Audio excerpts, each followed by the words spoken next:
This is the journey to one Africa. Monsieur le Président, President of the General Assembly, ladies and gentlemen, heads of state and government, Secretary General, sir, distinguished guests, ladies and gentlemen. May I commence on this 78th session of the General Institution of our institution, our shared institution, on behalf of my country, Togo, and His Excellency, President Faure Sosini-Ngozi, may I express my warmest congratulations to Monsieur Dennis Francis from Trinity and Tobago on his election and skill in conducting this session.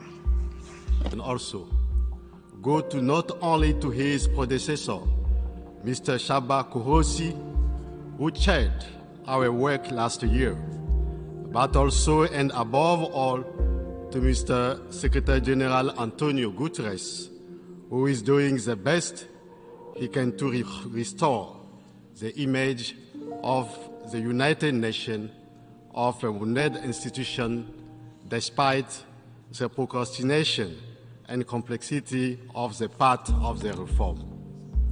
Je voudrais aussi I wish also to express the condolences and support of the President of the Republic of Togo, Faure Sosini-Ngozi, and the people of Togo, to the peoples and governments of the brother Kingdom of Morocco and Libya after the earthquake and floods in their respective countries. Mr. President, ladies and gentlemen, as we come together in this forum, we have to say that our world is overcast by shadows. It is very sick, and this demands that we shoulder a responsibility worthy of the level of the United Nations. all of that challenges. This is a question that we cannot lose sight of. It our ambition as the United Nations is truly to improve the state of the world in the order to grant our people and our different countries more opportunity, safety, security, and insurance. Our world is increasingly less secure. Trust and solidarity between nations are almost at half-mast, and we have the responsibility to work to repair it by rediscovering the meaning of our noblest commitments. The choice and the relevance of the theme which guides the general debate of this 78th session of the General Assembly, namely restoring confidence and reviving global solidarity, accelerating action to achieve the 2030 Agenda and its sustainable development goals in for peace, prosperity, progress, and sustainability for all. Conveys clearly and unmistakably the unsustainable, disrupt, and unstable state of the world, but also our determination at a higher level to do this in better. The emergence of new sources of tension in the world must concern us. Monsieur le Président, Mr. President, ladies and gentlemen, I come from Togo, from a country and a continent which are sorely tried today, the continent of Africa, our Africa, the Africa of freedom, the Africa of our fathers, the Africa of our mothers. Oh, Africa, you are wounded and bruised. Our continent of Africa is facing many vulnerabilities. Vulnerability because of a lack of income, vulnerability because of a low level of development, vulnerability given major health crises, vulnerability attributable to the effects of climate change, vulnerability due to the disruption of global food supply chains, vulnerability due to the invasion of African cyberspace by cyber criminals and disinformation, vulnerability because of recurrent armed conflict and ongoing wars, vulnerability because of the spread of international terrorism on the continent, which threatens international peace and stability. Terrorism has developed disturbingly on our continent in recent years in the Sahel, in the Horn of Africa, in Southern Africa. And Africa runs the risk of becoming a sanctuary for international terrorism and of being the weakest link in the world security system. Our states on the coast of the Gulf of Guinea were long spared terrorism, but we have started to be deeply affected by it.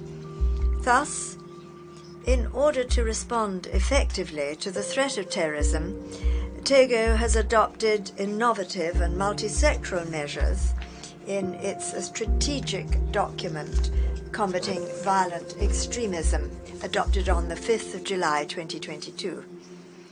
This strategy enables us to marry security approaches and development by bringing together operational and legal measures as well as more flexible and endogenous ones. It takes into account the emergency program for the Savannah region. The global cost of this is more than $324 million to carry out several projects by 2025 in the sectors of water, energy, health, infrastructure, education, and agriculture. This is the place to express the gratitude of the government of Togo to all our partners in the combat against terrorism, and also to urge a constant strengthening of the various partnerships to put an end to insidious terrorism. Given the many situations of vulnerability and crises affecting Africa, which basically don't spare any country on the continent, the government of Togo, for itself, is working to drive forward the development agenda by means of an ambitious roadmap 2020 to 2025. Togo has carried out a series of priority projects for the economic, social, and structural benefit of our people. Health, by means of universal health coverage, food sovereignty, socioeconomic inclusion, and decent work, that all may flourish and share prosperity. These are the priority planks of the government's action. Mr. President, ladies and gentlemen, the government's endeavours to ensure that Togo is a country open to the world are continuing. We dearly wish to enhance economic, social, and democratic stability in order to attract investors and ensure that Togo is a desired destination for them. The many actions that we are carrying out are linked to the African and UN commitments of the 2030 and 2063 agendas, and are part and parcel of our common striving for sustainable development, which is shared by all UN members. In this program, we have given priority to the protection and conservation of the environment. We wish to act to ensure that Togo's determination to join in the international effort to combat climate change becomes real. Thus, in order to manage and protect in a lasting way marine and coastal ecosystems, the government has aimed, on the one hand, at the management and sustainable protection of marine and coastal ecosystems, the regulation of fisheries, the regulation of vulnerability of both people and assets when it comes to extreme climate events, and also we are combating illegal, unreported and unregulated fishing and promoting the blue economy. Regarding the sustainable protection of the marine and coastal environment, Togo has instituted a regional program for the integrated management of the coastline and to combat coastal erosion. Togo wishes to ensure the protection of 90% of its coastlines by 2025. Then, within the framework of preserving and restoring ecosystems and combating desertification, Togo launched a significant national program of reforestation of 1 billion trees by 2030. We have prohibited the import, marketing and use of glyphosate and all products containing it. And we are also promoting the use of biopesticides and biofertilizers in our country. When it comes to renewable energy, strategic and diversified partnerships have been forged to provide reliable, modern services at as low a cost as possible for rural areas. Thus, the Fund for Access to Electricity, called Fontinga, was created in order to ensure that Togo can, by 2030, ensure universal access to reliable, sustainable, modern and affordable energy services. By means of the CISO project, solar energy kits have been provided to vulnerable rural peoples throughout our country. And the government is also untiringly aiming at the installation of photovoltaic and solar power stations, thus increasing the share of renewable energy in Togo's energy management policy. Mr. President, we wish to commend the commitments entered into and the announcements made during the course of the COP27, particularly the creation of a specific fund to finance the losses and damages affected by vulnerable countries severely affected by climate disasters. This is a major stride forward when it comes to the climate justice that developing countries so much wish to see. However, we must strive to reduce greenhouse gas emissions and the use of fossil fuels inter alia. Here, we wish to express our hope that the COP28, scheduled for Dubai in November this year, will enable us to note significant progress in the implementation of the commitments that we have taken upon ourselves. The Climate Summit on the 20th of September 2023 has come at an appropriate time to demonstrate the existence of a real will to speed up the implementation of a just transition towards an equitable world that is more resilient to climate change. Mr. President, ladies and gentlemen,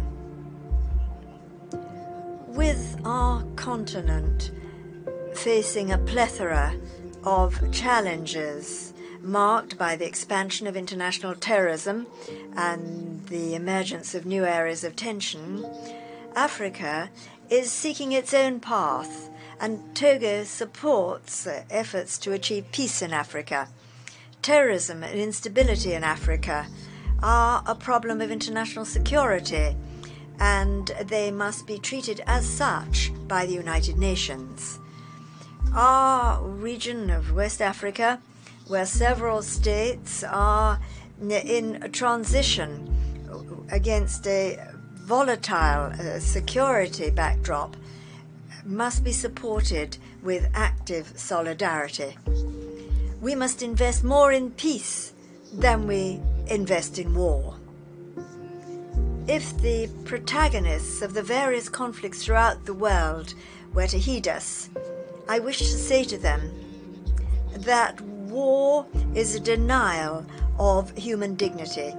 Immanuel Kant, the great philosopher of the Enlightenment, said, "If those who make war could send their own children to the front, there would never be war."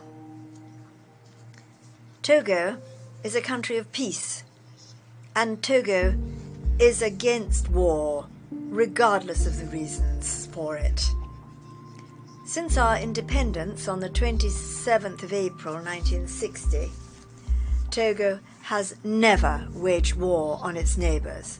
Togo has never attacked its neighbors or any country. Togo has never been a rear base for any attack against a brother country. Togo is a country of peace. Peace is in the DNA of the people of Togo.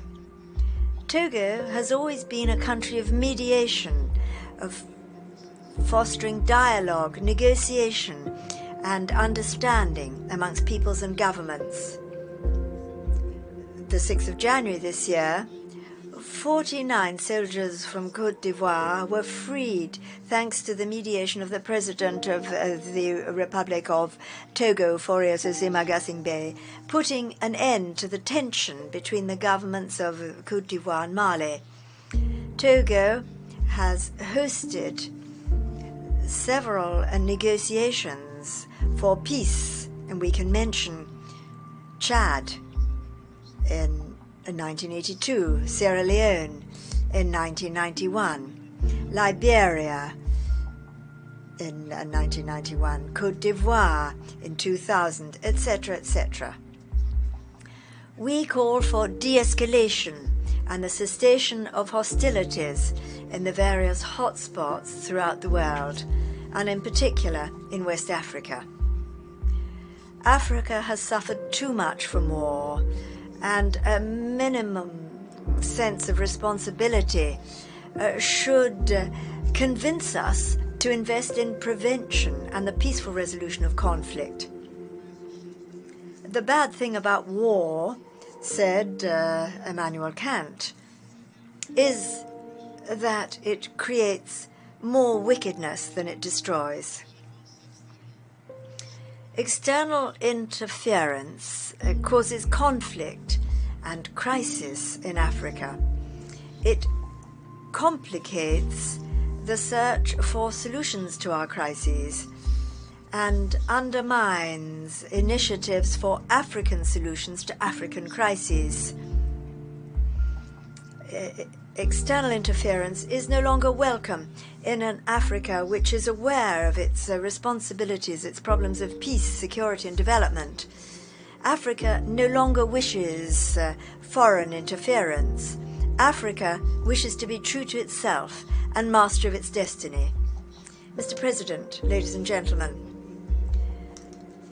for several months in the African continent, Sudan, a brother country, has been affected by an armed conflict which causes much concern. aware of the importance of peace and security for sustainable and inclusive development, Togo has made this one of the main planks of its development policy. And under the aegis of the President of the Republic, Faure Sesema-Gasingé, we hosted a consultative dialogue in July this year in Lomé between the political and military leaders in Darfur in order to make a contribution to the resolution of the conflict in Sudan. These conflicts made it possible to reach a compromise to put an end to violence and establish a humanitarian corridor. In order fully to execute the commitments entered into in Lomé to relieve the suffering of civilian populations, we urge the parties to the conflict in Sudan to choose dialogue and consultation rapidly to settle the differences for the greater interest of Sudan. We harbour the hope that Togo's efforts, which supports other initiatives, will contribute to put an end to this conflict, which strangely does not attract the attention of the international community as much as it should. Recent times have also been marked in West Africa and in the Sahel by the unconstitutional establishment of traditional regimes, raising questions and requiring us to rethink our systems of governance. Will be examined at Lomé Peace and Security Forum, which first edition is scheduled for 21st and 22nd October 2023 under the theme of strengthening transition to democratic governance in Africa. The aim is to examine how to develop strategies to meet the challenges of political transition in a coordinated, relevant, and effective manner. Faced with the political and security crises that are transforming Africa, it's even more necessary to adopt a posture of adaptation. Thus, Togo and several other countries decided in Lomé in May 2023 to create the African Political Alliance, which is intended to be a framework for consultation, political dialogue, and joint action based on historical ties of fraternity and the principles of the sovereign equality of states, independence, and unity of action. Pour ce qui est de la réforme. Regarding the reform of the United Nations Security Council, we do not wish to return to this. As we have already said, Africa can no longer be marginalized from the body whose task it is to ensure international peace and security. The Security Council can no longer remain a mere group of the victors and their allies of the Second World War. Nothing can justify maintaining the status quo. The ideologies and institutional structure of the post-war world are now obsolete. The status quo can no longer continue. Mr. President, ladies and gentlemen, we have arrived at a new era in the relations of Africa and the global South with the world. And in this new state of affairs, Africa no longer wants to remain overshadowed by any major power. the times when other bodies claimed that they could speak on behalf of an Africa that they did not heed at all here in the United Nations and on the international scene, that time has passed. The partners of Africa, be they new or old, who are still hesitant in accepting the new course taken by Africa in our development, have to change their attitude and their approach to an Africa which has radically changed. In recent decades, our world has undergone major silent revolutions, the significance of which lies in the renewal that is brought about in international relations throughout history. The reality of the world is that there are no longer monopolistic centers of gravity. The center of the world is now here, not elsewhere at all. Nobody is at the center of the world. What is clear, and what we wish to recall here, is that Africa now perceives its relations with the great powers in relation to its own interests. At this same platform, I told you that Africa no longer wants to align itself with the great powers, whatever they may be. Their role assigned to Africa in this 21st century is evocative of the image that certain power of our continent still have, their zone of influence. We must be concerned about the place that Africa occupies on the world stage. Today, Africa does not occupy the place it should hold on the international scene. The great power want to reduce Africa to a purely instrumental entity in the service of their causes, and absolutely do not want the continent to be able to play an important role. The fractures of the colonial area between a so-called French-speaking, Spanish-speaking, Portuguese-speaking, Arabic-speaking, and English-speaking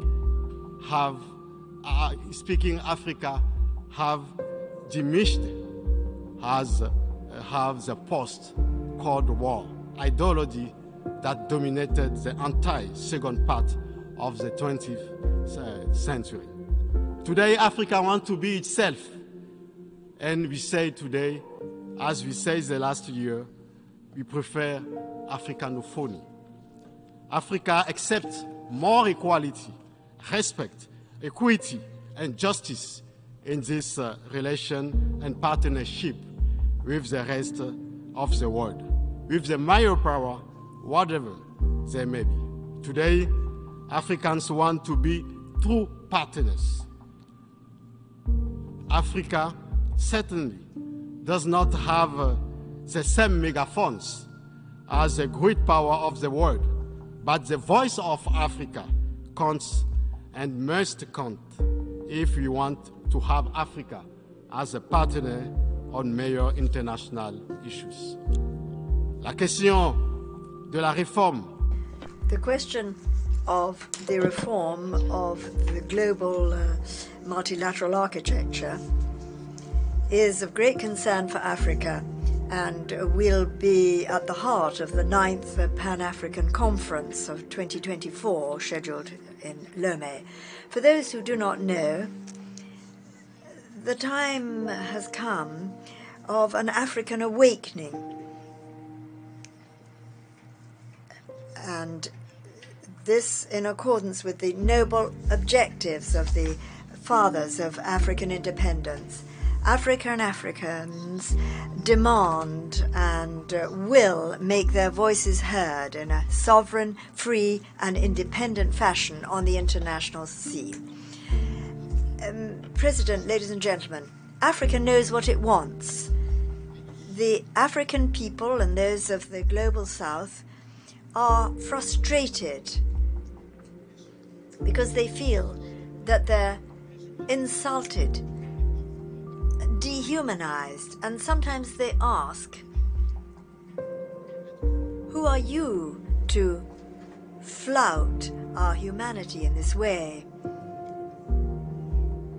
Who are you to despise us in this fashion?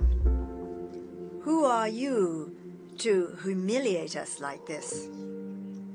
Our common organization, the African Union, is working to make heard the hope and voice of an Africa which is sovereign, which wishes to be sovereign, free and independent on the international stage.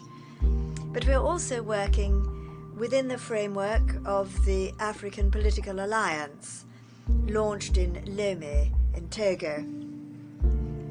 Rivalries amongst the great powers must not instantly become African rivalries. For we, as African nations, the challenge is to avoid taking sides in rivalries which are not ours. We have to fight our own battles, which are, inter alia, combating neocolonialism, combating poverty, bringing about the industrialization of our continent and economic prosperity, achieving peace, combating de-Africanization in Africa, and fighting for an African renaissance and dignity, the struggle to shake off any foreign yoke definitively, committing ourselves to achieve better representation of our continent amongst the family of nations and continents. Our combats are not those of the West nor of the East, even less are they of any shore or part of the world. We have to focus on our current, our own battles and those to come. International politics cannot be reduced to a divided arena where you have to side with one camp against another. We want a reformed international system based on values and principles, respecting everybody, respecting the rights of peoples to adopt their own positions freely as suits them on the international stage. The right of peoples to decide for themselves implies that each state has a right to behave as it wishes on the international stage, respecting its international engagements.